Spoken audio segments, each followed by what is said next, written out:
And Jim, when you look at some of the other aspects of this flight, the brilliant launch yesterday, and how tough was it for the team to execute some of those demonstrations that were performed? Was that a problem at all, or did the spacecraft really perform the way it was supposed to? Once we have the spacecraft in a stable orbit, we've been able to perform the demos just like we planned, just at a slightly different orbit. So being able to test the propulsion systems, looking at the vision, the navigation system, being able to check out the star tracker, which is telling the vehicle where it is relative to the stars, relative to the sun. All of those things have been working just as planned, and the flight control team has been able to follow the flight plan for each of the demos exactly as we wanted to do it. So all the systems have been working nominally since then, and doing everything we need to do to check out the vehicle for crewed flight. And I guess coming up will be another big demonstration with Starliner making its way back to Earth. Exactly. Can you walk us through some of the events that we'll be seeing over the course of the deorbit and landing? Sure. So we're going to do a deorbit burn, which is going to take the Starliner at the altitude that it's at and lower the future altitude so it actually comes into the atmosphere. Where it comes into the atmosphere is a place called entry interface. Once the spacecraft enters the atmosphere, it is then going to start controlling itself by doing turns and firing its thrusters to keep the spacecraft coming down towards our preferred landing zone at White Sands. And so while the spacecraft is maneuvering, it can change how far left or right it's going to go. It can change how far or how close it's going to come down on the ground. And all of those things that are going to be done by the automated flight system. Once we have come through the atmosphere and slowed ourselves down enough, we're actually going to fire some drogue parachutes to slow the vehicle down. From there, we'll pop out the heat shield, pull out the airbags, and then we'll pull out the main parachutes to come down on a nice soft landing in White Sands. And Jim, we had the early difficulty with the mission elapsed timer, and it's really all the teams have been working very hard since then, and of course, none of the past couple of days have been the teams have been working the whole time. Give us a little bit more insight. We touched on this earlier, but give us a little bit more insight into what that evaluation process has been, and y'all are dealing with a lower orbit than expected, but it is still something that is manageable. Am I understanding that correctly? Correct. So Starliner is designed to fly anywhere in low Earth orbit. So the fact that we're at a slightly lower than planned orbit does not mean the vehicle can't perform like a spacecraft that can fly automated and on its own. So the processes we've been going through work the exact same way as if we were at a slightly higher orbit. It's just that we have we go around the Earth a little bit faster because our altitude is a little bit lower. But the teams have been able to operate the spacecraft using the exact same commanding, the exact same plan for the order of things that they're going to do than they would have done for the normal mission profile. And I guess it will have just a little bit shorter journey. Normally it takes about, 45 minutes for Starliner to get down after its deorbit burn, but it's a little closer to 30 this time? That's correct. That just has to do with how long it takes from the deorbit burn for the altitude to slowly come down, because our trajectory is no longer a circular trajectory around the Earth. It's going to be coming down in a lower path. And we can see from our monitors here in Mission Control that Starliner is going through the orientation steps ahead of this deorbit burn that's coming up in just a few minutes. Jim, you're watching this. You're watching this closely. What are you thinking so far? Everything's looking good right now. We've got the vehicle pointed where we need to do the deorbit burn. It looks like the flight control team is all happy. GNC, my background from school, I'm happy now because that's the type of thing that I really studied for. So we're looking good for the deorbit burn. We're hearing here in Mission Control that the Starliner is on its way to burn attitude now. So that'll be getting us in place for the deorbit burn coming up just 7 minutes and 30 seconds from now. And at this point, Starliner is crossing below Australia on its way over the Pacific. It is going to fly back on what is called an ascending node, which basically means it's coming up from south to north on this pass, going over Baja California, and then over New Mexico on its way to White Sands.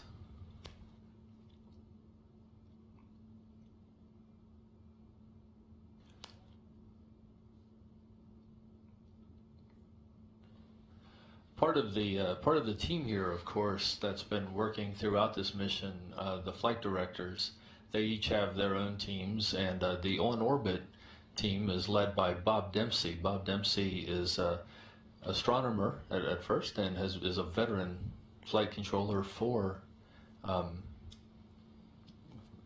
Space Station and now for Starliner. Here's a look at Bob Dempsey.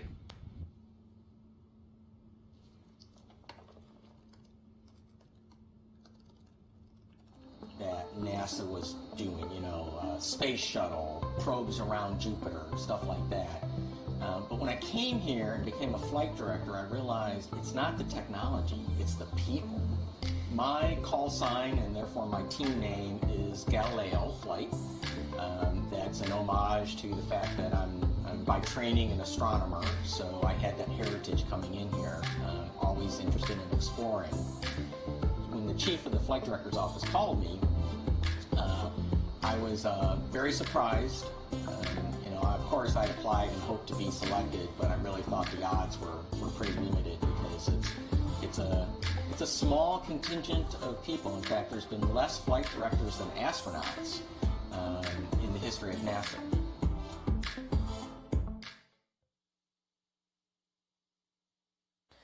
And as we mentioned, Richard Jones is back on console today to bring us in for a landing. Here's a look at what he had to say. The role of the flight director, to put it simply, the flight director makes decisions. I make decisions. And as the mission is continuing, whatever timeline that we're following, whether it's pre-launch, ascent, on orbit, docked, during entry, a lot of questions come up in terms of how we want to proceed, because sometimes the script isn't always written for whatever we're doing at the time. We may suffer failure. We may have to react to different priorities, whatever is changing. And so the flight director's role is to take all of that information in, and all of the systems information, the human element, if astronauts are on that vehicle, and make a decision on how to proceed or not to proceed. Sometimes the answer is not to go forward with something. So it's really just about decision making.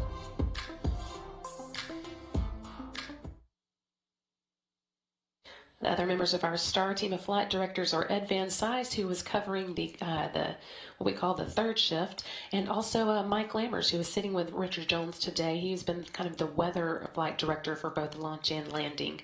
Also, at the flight control console, you've got a couple of Capcoms on shift with us. We have Tracy Caldwell Dyson and Josh Cassida. Josh is actually scheduled to take his own flight on this Starliner that is currently in space now. He'll be on the second crewed flight of Starliner.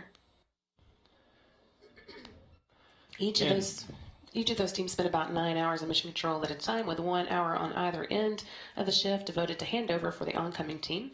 Together, these teams have seen Starliner safely through the mission thus far, put it in the best configuration for a successful landing, coming up in just 37 minutes now. 37 minutes down to New Mexico. The GNC position here reports that Starliner is in the correct attitude for its deorbit burn that is coming up. At this point, the service module and the crew module are both still attached to each other. It'll be the service module's OMAC engines, 4 of them, the orbital maneuvering and control engines, that will power the deorbit burn. They are each 1,500-pound class thrusters, meaning that this 55-second burn will be about 6,000 pounds of thrust. That will slow Starliner from its current orbital velocity and let it fall into the atmosphere, and ultimately fly to New Mexico and touch down in White Sands. The OMACs are just about done with their duty for this mission, but they will also help us move the service module away from the crew module once the two of them disconnect after the deorbit burn.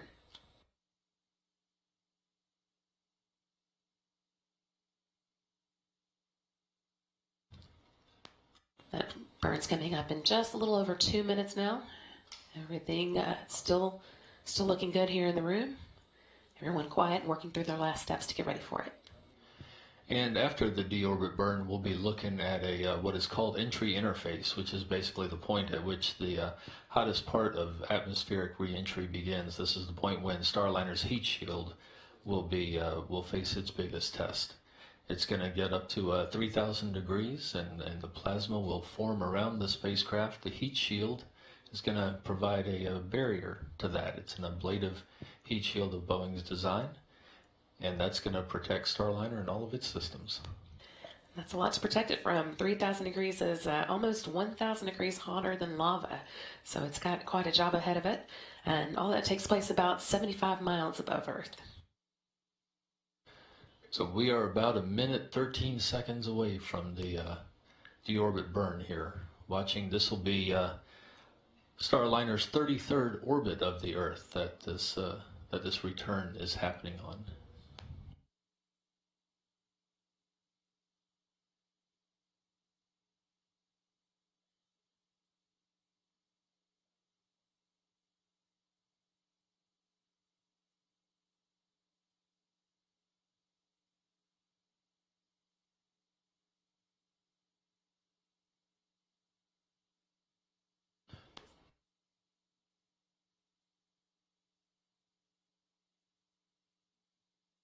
"30 seconds to go now until the deorbit burn begins. Again, it'll last about 55 seconds in all.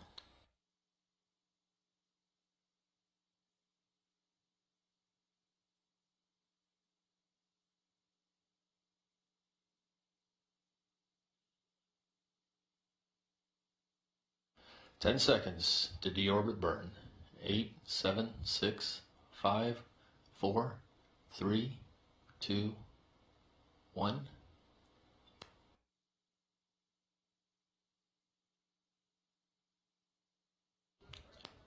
Deorbit burn in progress. Good control reported. 4 OMAC thrusters firing for about 55 seconds to slow Starliner down to begin its return to orbit. All looking good thus far.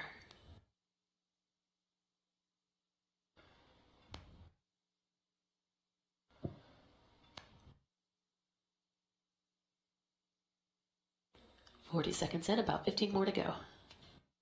Starliner, we can see, is maintaining its attitude.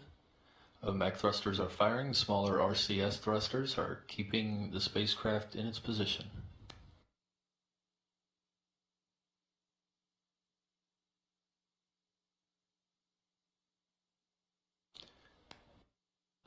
Good burn reported. Engines cut off. We are on our way to White Sands, Richard Jones tells his team. Starliner's ready to come home now. Next up, as we were just talking about, is the entry interface. That'll be coming up in about 16 minutes. But before that, Starliner does want to get rid of the service module so that the crew module can make its way home on its own. That clears the way for that heat shield and eventually the parachutes that will lower Starliner down slowly to Earth.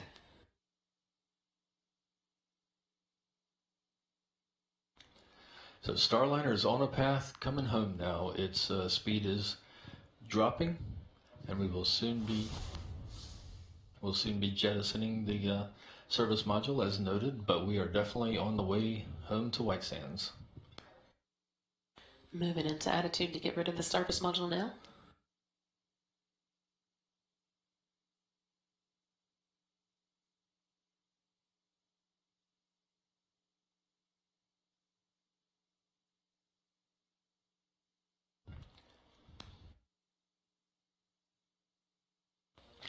And flight controllers report that we are in the right attitude and service module has jettisoned. Crew module is flying on its own. Service module will be disposed of while it re-enters over the Pacific. While the crew module continues on a flight path to White Sands, New Mexico, where our Boeing and NASA teams are waiting to recover. Right now it's up to the reaction control system on the crew module to flip the crew module back around, get its heat shield pointing into what will soon become a very hot spot. Make sure it's ready for re-entry.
At Starliner Mission Control in Houston, we continue to monitor the progress of Starliner as it flies back to White Sands, New Mexico. All systems are looking just like they're supposed to. Everything is looking good. Crew module is positioning itself for the re-entry. We have entry interface coming up in 13 minutes, 40 seconds.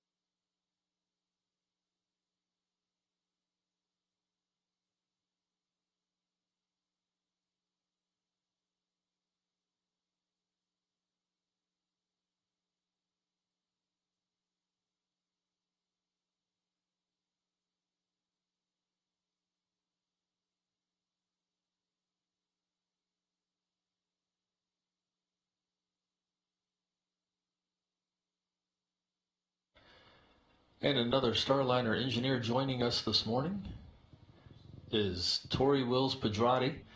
You might remember from our launch coverage a couple days ago. Tori is an expert on the heat shield of Starliner and many of the other systems.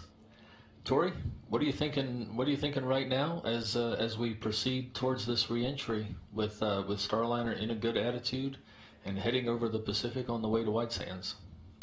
So thanks, Steve. This is a really exciting morning, right, for Starliner to be able to show not only a good SM separation, but also a good attitude coming down into White Sands. So this is just a really good place to be in for the vehicle, and it's going to be upcoming here soon that we're going to get to test the heat shield. We have tested that heat shield here in the atmosphere at Ames with NASA a couple different times in an arc jet.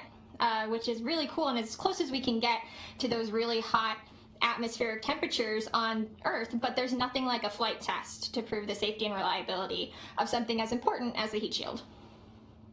And now that we are, let's see, 11 and a half minutes away from beginning to experience entry interface, it's really coming down to the crunch time. Yeah, it is. And again, this is just really exciting, and it's going to be a really good test of that heat shield. Now, a good thing to remember about the heat shield is that it's a game of threes. So the heat shield is going to see about 3,000 degrees at entry interface, and it's going to convert that heat to about 300 degrees on the interior of that inner mold line with about 3 inches of ablator. So it's a really great technology that Boeing has developed, the Boeing lightweight ablator that we have on the vehicle. So it's really exciting to be able to test it here. And also, we have seen some successful parts of this test already. During pad abort, we saw a very successful base heat shield jettison, which happens at about 3,000 feet. So some parts of this we've already seen, but right now we're just really looking to see how the ablator performs during this uncrewed flight test. Hopefully it'll all go just as expected. Assuming that we're back, it does go as expected, we're back next time with crew on board, what would they be feeling at this point?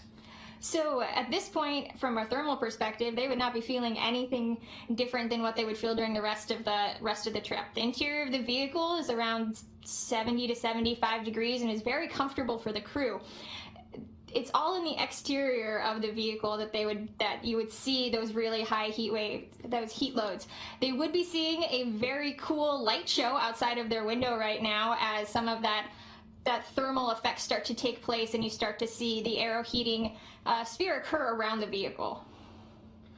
And Tori, the heat shield for Starliner, of course, you have the base heat shield, which is the main thing that we're talking about, but the whole vehicle has a thermal protection. Is that right? Yes, that's correct. So the quilted looking blanket that is on the top of Starliner that has that gray color is actually a type of thermal protection system, a TPS. So that is a thermal blanket made out of a bunch of different layers and thicknesses of a quilted material that is actually sewn together and then epoxied onto the outside of Starliner.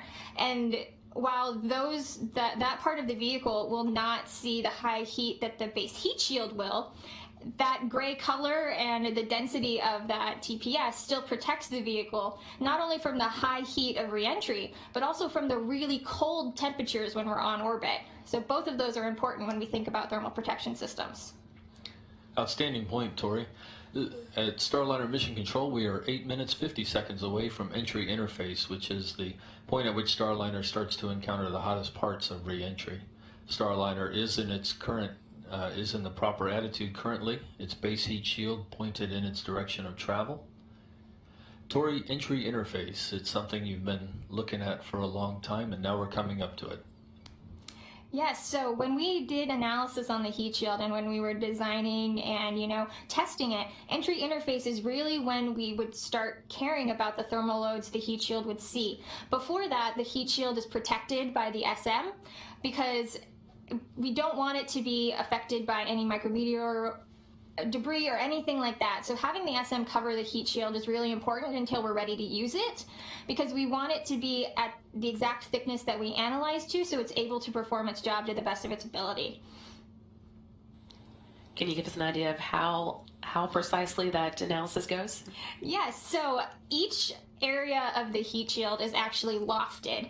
So if you look at the heat shield as, as a layer of like a grid, each point on that grid is at a different thickness to be able to cover all of the heating that we would see during multiple different reentry trajectories, but also able to have it as thin as possible to be as lightweight as possible. So we really worked to make the heat shield the most efficient it could be while also being as the lightweight as it could be, so that we're able to carry more cargo or more crew to station when we eventually go there.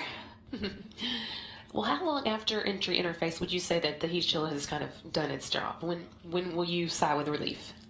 So when we release the drogue parachutes, at that point the heat shield has taken the brunt of the heat forces, and by the time that we're ready to release those drogues, the heat shield has done almost all of its work. We performed analysis all the way up until the heat shield will actually drop at about 3,000 feet, but once we start releasing those parachutes, I'm going to have a big old sigh of relief. Now, when the vehicle comes back, and if we get any shots of that, the ablator is going to look black. It's going to be charred. It's going to have that sort of crusty looking appearance. And that is exactly what we expect, because how an ablator works is it transfers heat into gas, and by doing that it chars the material. So when the material is when it's new and when it hasn't seen any heat yet, it's white. But if we see it's black as it's coming back, that means that it actually worked and we've transferred that heat into gas. And Tori, you're of course an expert on another Starliner system, the interior camera system.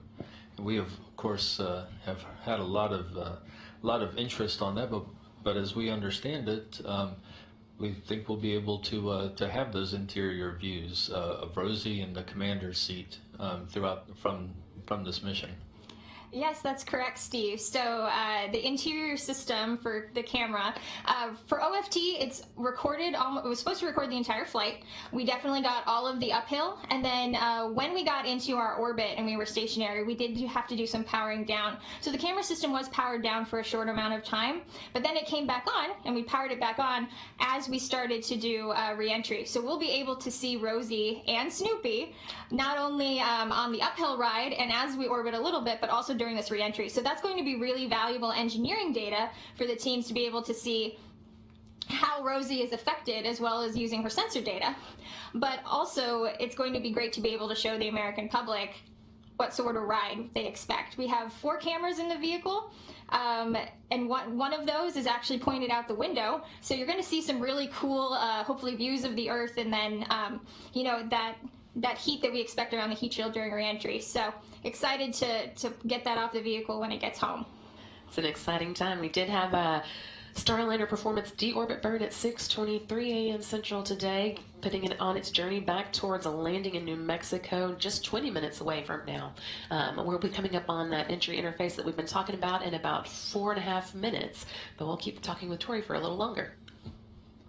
So Tori, speaking of the camera system, it's of course made for made for the crew that's going to be flying this same vehicle after PCM, and of course before that there'll be the crewed flight test mission with Boeing astronaut Chris Ferguson and NASA astronaut Nicole Mann and Mike Fink. What are some of the models that you followed before for really what the crew wants to show? What's important to them to be seen? So we designed this camera system extensively working with Chris Ferguson and making sure that he was comfortable with the views and also with how close and up close and personal we would be inside the crew cabin. So that sort of data that we're going to be able to get from 4 different camera views on the interior of the Starliner is going to be really valuable to training astronauts in how to use our systems down the road, and also to sharing the Starliner story with the public. Now for CFT, we're going to have some enhanced capability. We're going to be able to show docking live through the ISS. You'll be able to see the hatch opening ceremony and the crew greeting the ISS crew for CFT. So that sort of moments of being able to capture is not only important for the crew, to be able to understand how the systems work and to be able to train others past them, but also to just be able to share the story and show everyone, that we've had a successful docking. Thank you, Tori. We are less than 3 minutes away from Starliner's entry interface with the atmosphere, 2 minutes 43 seconds. This puts us at 18 minutes 31 seconds from landing at White Sands, New Mexico. We're already beginning to see the altitude drop for Starliner really steadily, about 95 miles above the Earth right now, and quickly falling. Flight Director Richard Jones and his team of mission controllers are monitoring every moment of this.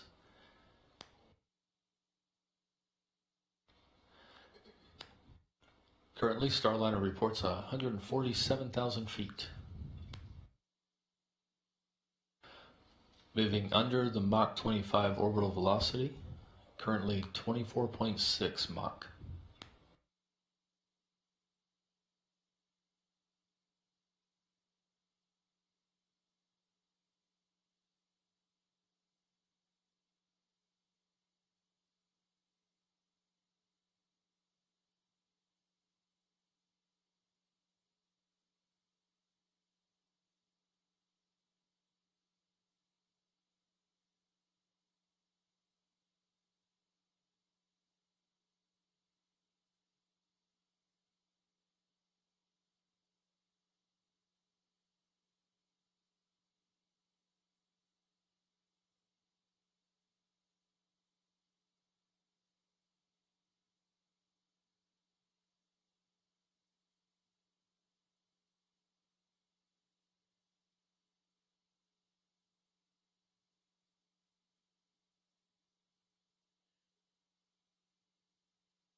And at Starliner Mission Control in Houston, we are 40 seconds. We are 40 seconds away from entry interface, now 34 seconds. Starliner continues in the proper attitude. Altitude 127,000 feet. 127,000 meters. Apologies. 126,000 meters. And we are right on top of that entry interface. This is when Starliner would be seeing those 3,000 degrees Fahrenheit temperatures. Should be just about 75 miles above the Earth at this point. We did want to make sure, as people are tuning in, that they are aware that following Starliner's touchdown, we will be hosting a post-landing news conference here on NASA TV at 9 a.m. Central Time. That's going to feature Jim Bridenstine, the NASA administrator, Jim Tilton from Boeing, and Steve Stitch from our commercial crew program.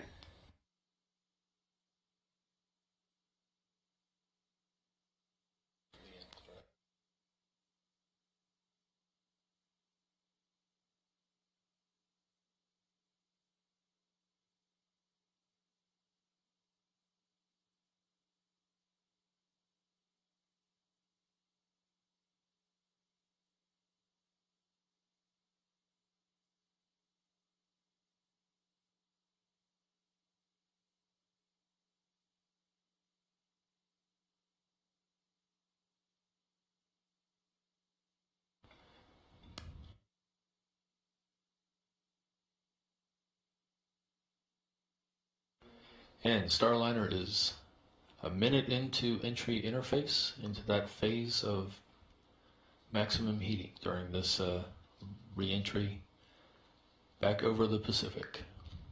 Starliner is flying as a crew module alone. The service module has been jettisoned and disposed of.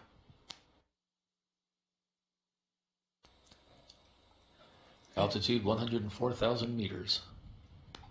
The entire team here in the room is quietly watching, making sure all the systems continue to look good. We've also got a number of VIPs in the viewing room as well. We've got NASA's Administrator Jim Bridenstine, as well as Boeing's Jim Chilton, and the Boeing Defense and Space CEO Leanne Carrot as well.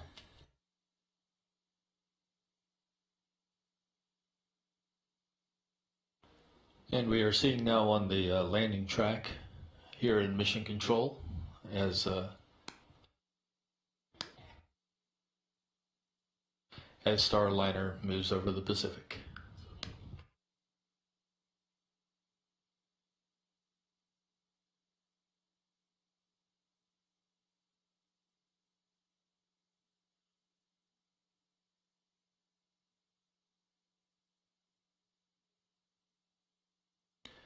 Starliner is 13 minutes 27 seconds from landing at White Sands Space Harbor, New Mexico.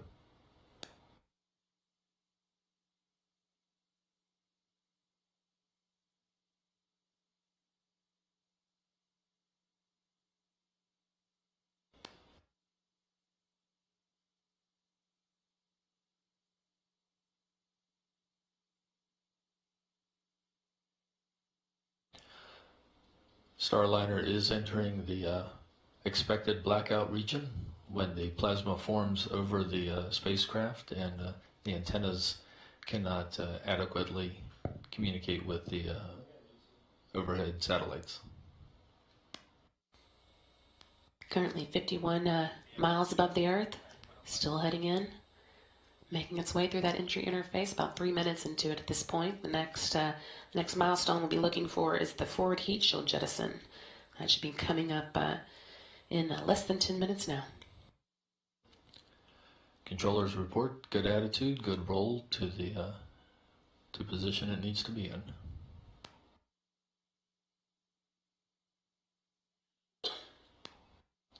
Starliner at 75,000 meters.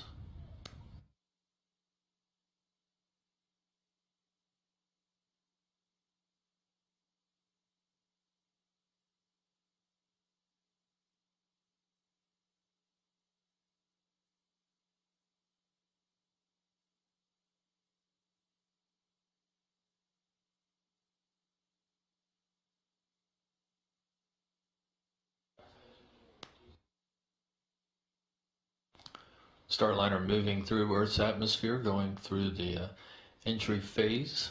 11 minutes, 30 seconds to landing at White Sands, where a team of specialists are waiting to recover the vehicle. This vehicle will be reused after this mission. It'll be taken to the Starliner factory in Florida and refurbished, and then flown on the first operational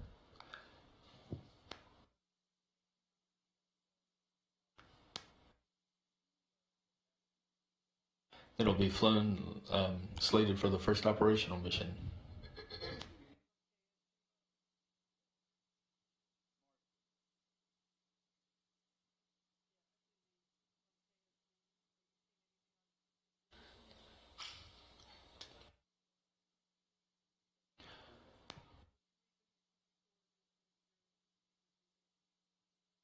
Five minutes into entry interface, we are now 10 minutes, 34 seconds before landing at White Sands, New Mexico. Starliner's controllers report the spacecraft is in good attitude.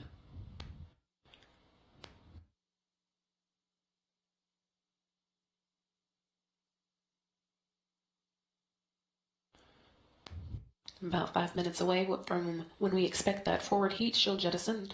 The first of the heat shields that will be jettisoned.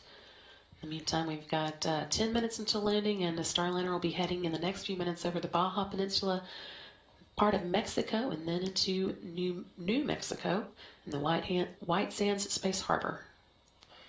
And we have confirmation that the on-site vehicle at White Sands, the tracking vehicle, is tracking Starliner right now. Systems are looking good.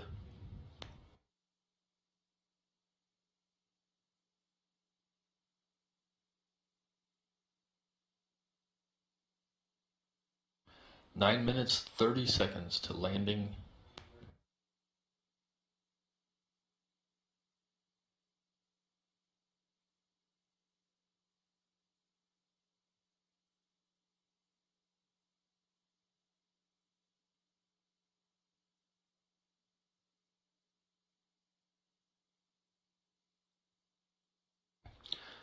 And Fido reports that Starliner is on track, continuing its descent to White Sands, New Mexico, altitude 51,000 meters.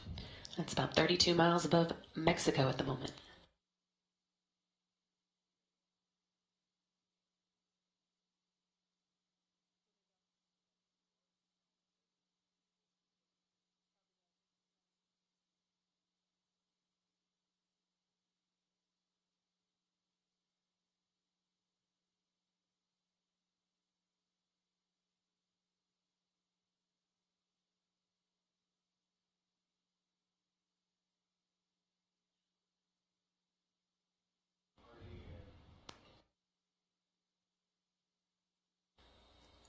Getting our first views. We are getting our first views from the NASA WB-57. We see their Starliner continuing its plunge through the atmosphere. We are 8 minutes and 8 seconds from landing. That image is infrared because of it being dark, of course, over the skies of New Mexico right now. Still about 28 miles above the Earth as it continues making its way, just about crossing over the New Mexico border now. This video again coming from one of NASA's WB-57 planes using infrared camera. All systems are reported doing well. Spacecraft is doing well. Altitude 41,000 meters. 7.5 minutes till landing, and just a couple minutes now until we should hear about the forward heat shield jettison.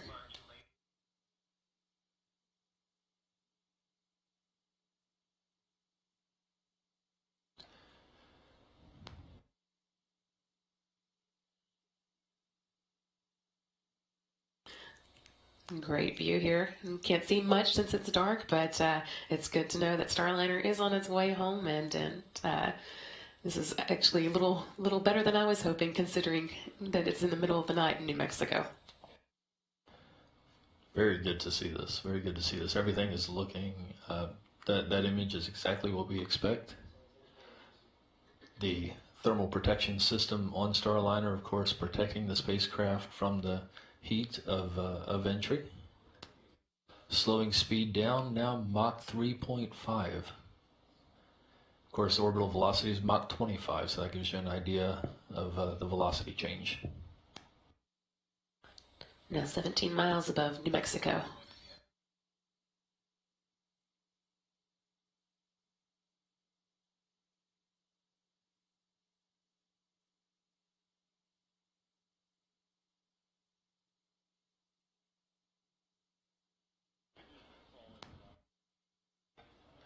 Six minutes to landing at White Sands, New Mexico. Starliner remains in its proper attitude, proper course. Speed Mach 1.1, 19,000 meters.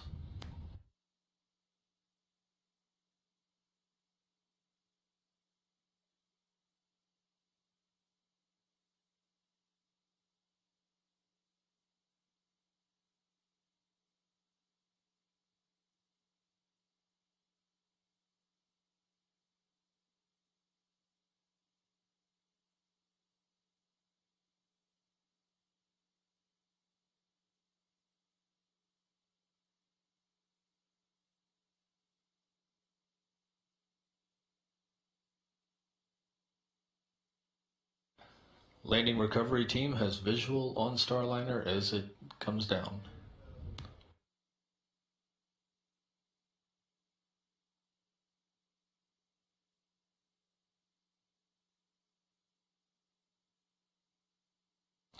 10,000 feet. It's about 6.2 miles still above New Mexico, but we did just Forward get heat shield deploy. confirmation of that forward heat shield deploy. Everything, Drogues out. things will happen fast now. The drogues will start stabilizing the Starliner and slowing it down before the main heat shields deploy after it. Main parachutes, rather, not heat shield. Vehicle is slowing rapidly. Mach 0.2.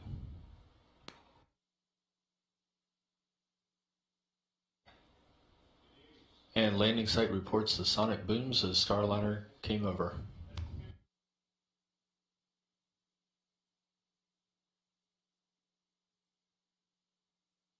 And we can see on that image the two pilot chutes, the two drogue chutes.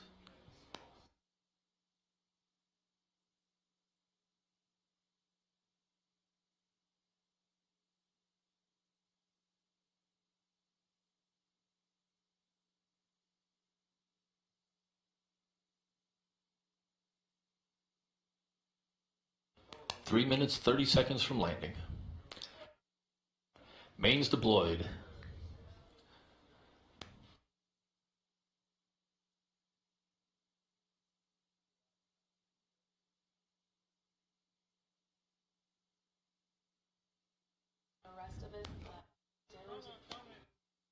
And we see three main chutes.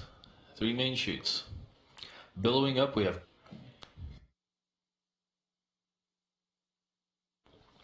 three main chutes. We see the red, white, and blue as Starliner descends. 2 minutes, 53 seconds from touchdown. And the rotation handle has deployed. That will level Starliner as it descends. Base heat shield has jettisoned. That is the base heat shield falling away as planned. Airbags are inflating. And that is the last of the milestones. So now all that's left is for Starliner to float down to the surface of the desert in New Mexico. Everything continuing to look good on this camera that we're getting from the WB-57 cameras, infrared cameras, giving us as good a view as we could expect at nighttime. 2 minutes, 12 seconds to landing. Starliner descending under three good main chutes.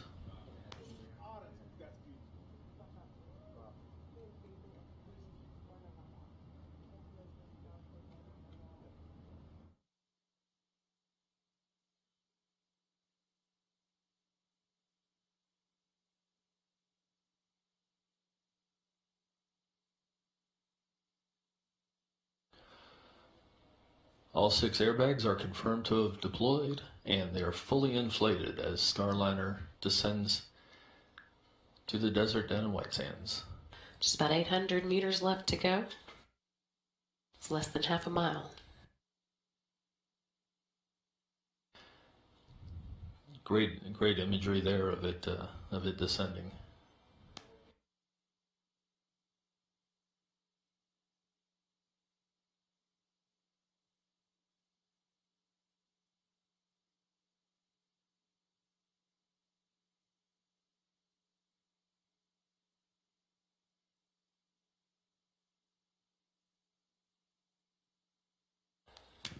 Less than 1 minute to landing, less than 1 minute to touchdown at White Sands, New Mexico. Starliner floating smoothly and softly under three main parachutes.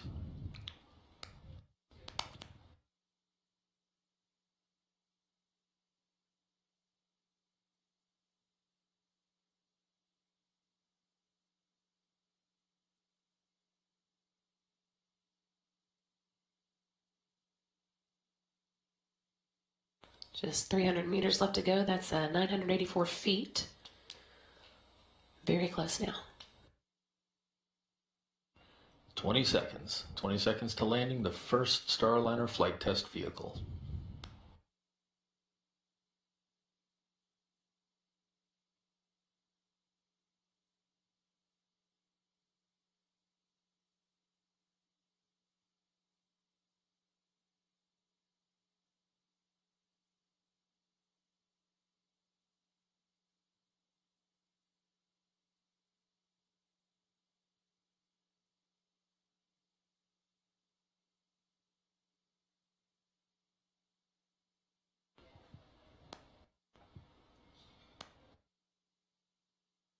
And Starliner touches down in the desert in New Mexico. An historic landing in White Sands, New Mexico concludes the first flight test of Boeing Starliner spacecraft. The first time an American-made, human-rated capsule has landed on land. That took place right at 6:58 a.m. Central Time, 2 days, 1 hour, and 21 minutes into Starliner's mission. Congratulations, Starliner. Congratulations, indeed. Flawless flight back to Earth.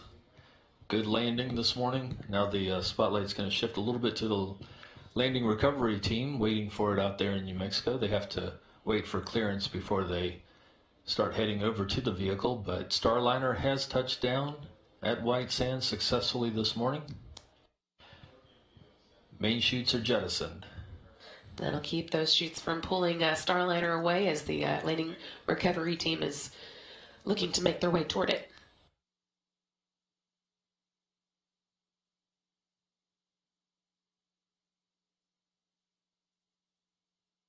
Once again, today's landing time was 6:58 a.m. Central Time or 5:58 a.m. Mountain Time local for Starliner.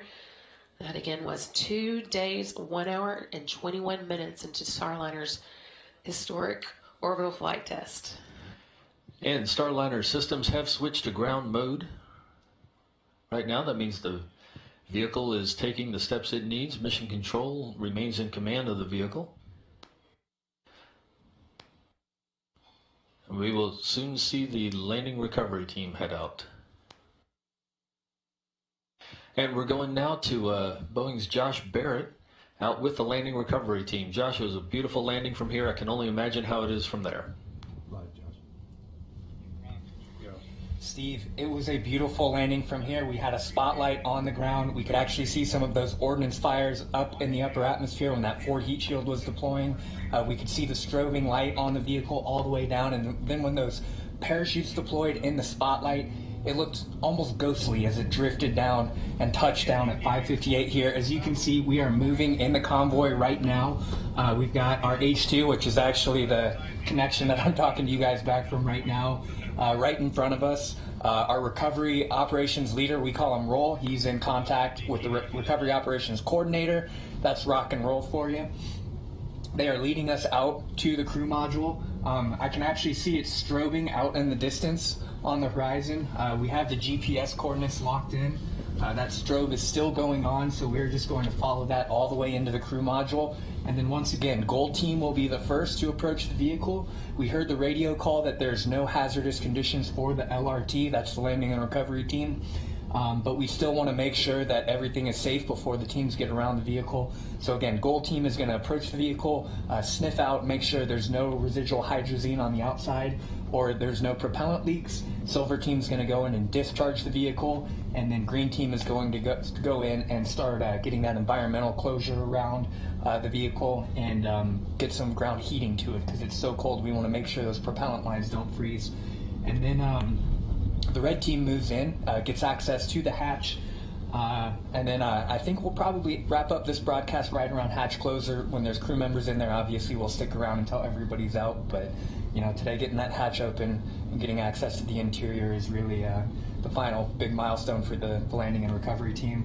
You know, over to our east, we're starting to see the sun come up, so hopefully we'll have a little better lighting for you as we get into these operations, but you know, just a great feeling out here, hearing crew module touchdown on the radios just gave everyone here chills. There was a lot of cheers. Very happy team, and they're ready to rock. So back to you guys, Steve. Thank you, Josh. So great to hear that. Richard Jones, flight director here at Mission Control, said that looks like it's going to be a smooth ride for CFT, judging by how softly and smoothly this OFT vehicle, this orbital flight test vehicle, came down this morning. I'm sure the astronauts on their way to see it will get their assessments as well. Hopefully, be just as enthusiastic as that. I know they're excited to be there. Just a reminder, we've got a lot of work left for this team here in the room, but in just a little while we will be going to a post-landing news conference that's going to be at 9 a.m. Central Time. So we've still got a couple of hours to follow along with Starliner activities here on the ground. But we will be hearing from Jim Bridenstine, Jim Chilton, and Steve Stitch at that time. Again, 9 a.m. Central. And also the landing team there in New Mexico, there in White Sands, reports that, quote, we hit the bullseye. So Starliner came down exactly where it was supposed to, right at White Sands, right where it needed to be. It was a spectacular entry this morning, and of course, remarkable images coming down as it. We're also getting our first look through the darkness at the Starliner capsule as it sits on the desert floor there in White Sands. This picture is from our landing recovery team as they move out towards the spacecraft.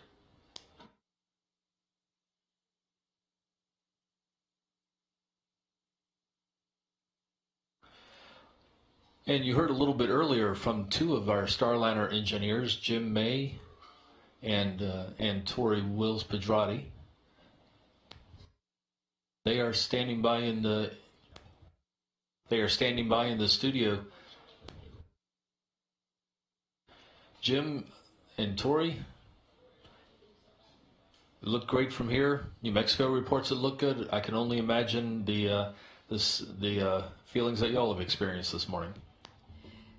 Thanks, Steve. It has been an absolutely amazing morning. I'm really trying just to keep it together and not cry on live TV. But it is a fulfillment of 7.5 years of work to see this happen so successfully and make it look so easy. So this is just an absolutely great morning for me. That's, I feel the same way.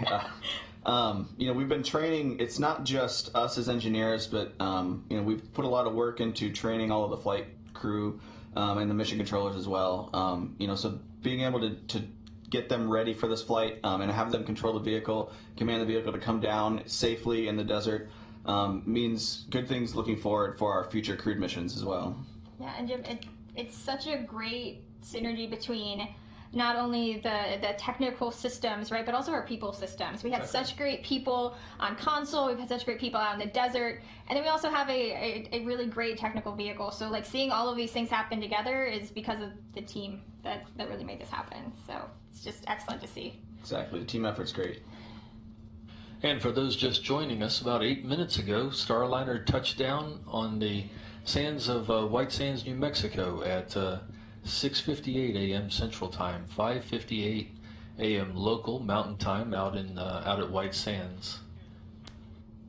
Seeing a replay here of that touchdown. Again, everything happened right on time. All the milestones, the heat shield jettisons, the parachutes, deployment, the airbags filling up, everything giving good indications for all of the landing system elements. A lot of activities, of course, took place. The spacecraft in control of them during that final descent. Tori and Jim, a lot of things for the spacecraft to do, but it went really, really well. It looked like. From your technical knowledge, what do you think? So I just have to say that heat shield jettison was one of the most beautiful things I've ever seen. It looked really good from this end. I'm really excited to see some of the more up close images that I'm sure we're going to get from the ground team, and also be able to really dig into the data from the vehicle now that it's back here on Earth. I don't think we could have had a better flight. Yeah, and the vehicle, we simulate this reentry, especially with the actual flight crews and the mission controllers for the uncrewed flight. But seeing the vehicle nail the bullseye, all of the separation and ordnance events happening exactly when they plan to, means that we've done a really good job of modeling and planning for our flight with our simulations, the way that we train everybody. So seeing that work just as we planned means that we've got a good background moving forward into our future flights. And just a reminder that here we are about 10 minutes after landing. And the Starliner landing recovery team is making their way out to the spacecraft. We will hear more from Josh Barrett and NASA's Dan Hewitt as they get closer to the spacecraft, coming a little bit later. We are talking right now with Boeing's Tori Wills Pedrati and Jim May, both engineers in the Starliner systems. You're also seeing some of the replays of Starliner's very successful very smooth landing this morning in New Mexico. Jim, you have the you worked. You've both, of course, been working throughout the last couple of days. When did you, Jim? When did you first breathe your sigh of relief as you watched it come down this morning? I don't think I really let myself start deeply breathing until we hit the landing. When the mains came out, the mains were coming down slowly, but you really want to make sure that the vehicle comes down soft and safely, because that means soft and safe for the crew. And so once it hit the ground, I let out a deep sigh, but a happy one. I mean, this is also just a big moment, right? Because we landed an American capsule on land with an airbag system. It's like the first time anybody has done this. So this is just really exciting to be a part of this. Right, and us coming down safely on land means that we're going to have the vehicle safe and ready for Sunny Williams to fly on her next mission. That means that we can safely bring back the cargo that we're planning on bringing back from station on the future flights, so we can get the research continuing, immediately after landing. We're hearing that Richard Jones here in the flight control team has handed authority of the vehicle over to the landing and recovery team. For Tori and Jim, I know that you would probably love to be there. What would you be looking for if you were able to be on site? So I would probably be in an ATV trying to go pick up my heat shield from somewhere off in the desert. Now it's going to be really important that we pick up parts of the pieces that we jettison, because that's how we're going to base our models going forward, right? We've done a lot of analysis on this vehicle, but it's getting that data and seeing those systems now that we've actually gone through reentry, which is really going to put us in a great place for when crew gets on the vehicle.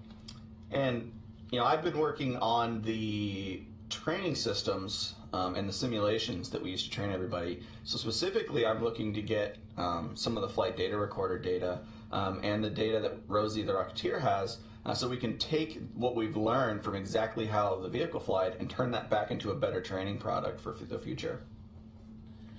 And speaking of Rosie the Rocketeer, we were expecting before this that Starliner would be coming down about the speed of an express elevator and a skyscraper. Is that kind of realizing that you're not in the control room? But I mean, is that kind of the way it looked to you? That's the way it seemed to be. Yes, the landing looked exactly like we had in the simulations. So everything looked great. Nice soft landing for Rosie.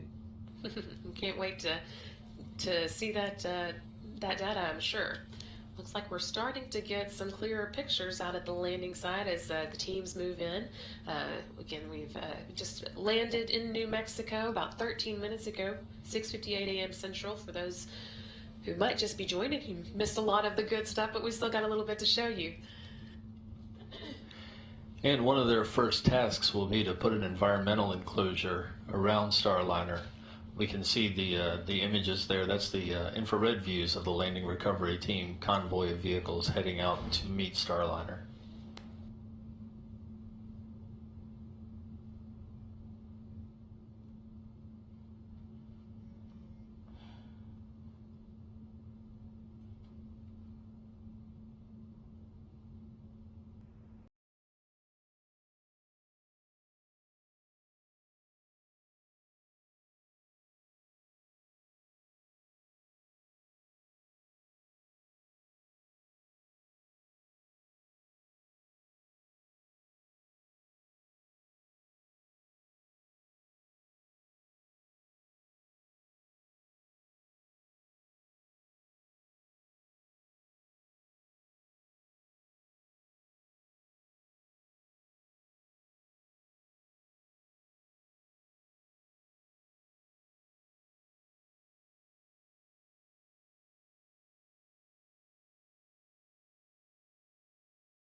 9, 8, 7, 6, 5, 4, 3, 2, 1.